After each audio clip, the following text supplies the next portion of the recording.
মাথায় যখন ভূত চাপে তখন কিন্তু কোনো না কোনো কিছু করতে মন চায়। তো ভিডিও করার ইচ্ছা ছিল, আর হচ্ছে লাইভ করার ইচ্ছা ছিল, তো লাইভটা বন্ধ করে দিলাম এই কারণে, আর ভিডিও করলাম না, আর মাথায় তখন ভূত চাপছে। যাই হোক, ক্যামেরাটা তখন অন করে ছিলাম, আর অলরেডি বাচ্চাদের গার্জিয়ানরা চলে আসছে, যেহেতু গার্জিয়ানদের ডাকছে, এখন কিছু না কিছু তো বলবেই। তো বলার জন্য, শোনার জন্য বইসা দিলাম। এই বাচ্চা পড়ে না, ওই বাচ্চা পড়ে না, এই করে না, সেই করে না, বিভিন্ন টাইপের কাহিনী। তো যাই হোক, এই কাহিনী করার জন্য আমি একটা জিনিসই বুঝি না, যে যেখানে বাবা মাই হচ্ছে পাঞ্চুয়াল না, সেখানে বাচ্চারা কিভাবে পাঞ্চুয়াল হবে? বাবা মাই হচ্ছে 3টার সময় দিলে আসে 4টা, 3:30, 40, 50 এরকম টাইমে, তাহলে বাচ্চারা কিভাবে আসবে? আপনার বাচ্চাকে যখন 3টায় টাইম দিবে, তখন আপনার উচিত বাচ্চার জন্য অন্তত 10 মিনিট আগে তাকে তার ক্লাসে অবস্থান করানো। এমন কি একদম আপনাদের কাজের ব্যস্ততা হয়ে যায় যে আপনারা একদম আধা ঘন্টা 1 ঘন্টা পরে লেট করে আসতে হয়।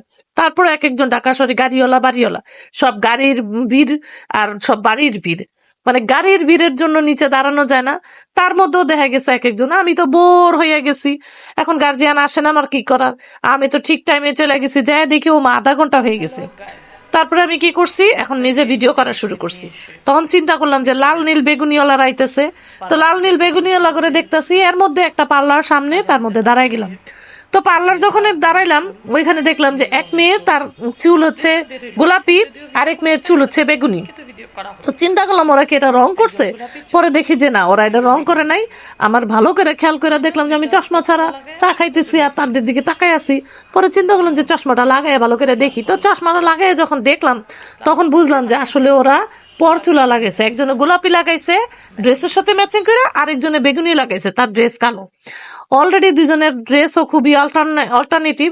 তো আমি চিন্তা করলাম যে ঠিক আছে, এই মুহূর্তে আমিও পার্লারের সামনে দিয়ে একটু মানে ঘুরতে ঘুরতে আপনাদেরকে দেখাই যে পার্লারের লুকটা কেমন। তো যাই হোক, পার্লারে আসলে কখনো যাই না, আমি গরিব মানুষ, আমার টাকা পয়সা নাই, এই জন্য হয়তো পার্লারে যায় না। ওরা পার্লারে আসে নিজেদের চুলকে লাল নীল বেগুনি করতে, তো আমার চুল সাদা, এটাই